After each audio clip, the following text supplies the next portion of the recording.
Rồi, bật át, nhấn công tắc uốn.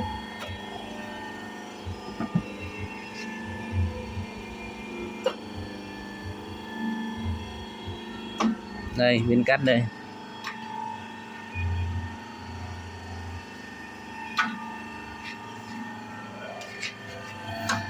Nanico.